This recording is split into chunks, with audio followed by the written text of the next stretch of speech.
صباح الخير على وجوه الخير. مرحبا بكم البنات. نبداو بالصلاة والسلام على رسول الله. اللهم صل وسلم على رسول الله.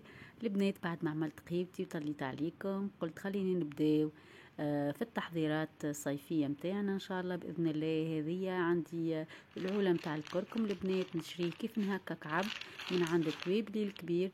خذيت من عنده كيلو ونص كركم كعب كيف هكا، نقيه الساعة ونشوف منه الحاجات الوسخ الموجود فيه، نقيه بيديا. من بعدها نغسله مليح مليح بالماء ونهزه للطاحونة نرحيه في الماكينة الكبيرة رحال.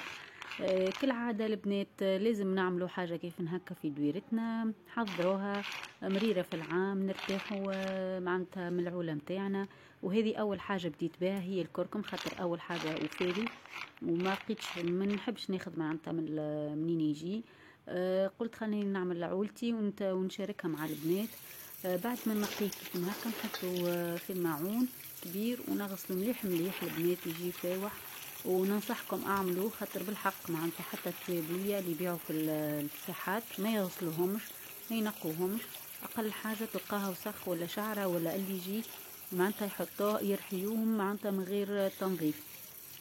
يعني هذا اللي ننصح بيه البنات بالطبيعة. بعد البحورات وبعد الجو والسهريات والكل لازم نتفكروا عولتنا ونتفكروا دويرتنا وتركينتنا، لازم ديما عامرة.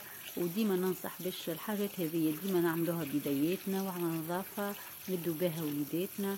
واصلا معناتها تلقاها انت حاجتك نظيفة وفاوحة خارقة العادة. ومعناتها جربوها البنات، ولا جربوا حتى برطل وشوفوا رواحكم وشوفوا محلاها حاجتكم كي تلقاها وتعملها بيدك وتشيخ عليها.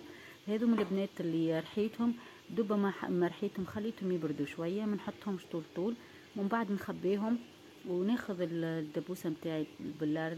ديما نخبي في البلار، يعني اول حاجه ما نخبيش في بلاستيك، نخبيها كيف هكا ونزيد نحط عليها الملح في الوسط في القاع نتاع الدبوسه وفي الوسط نتاعها وفي الفم متاعها، ويتخبى ويقعد لي طول العام فريشك ونظيف وريحة فاوحة وبنينة. وحتى كل ما تطيب بيه يجيك بنا على بنا. والله البنات ننصحكم بيه، وان شاء الله يعجبكم الفيديو متاعي وتبارك الله والحمد لله.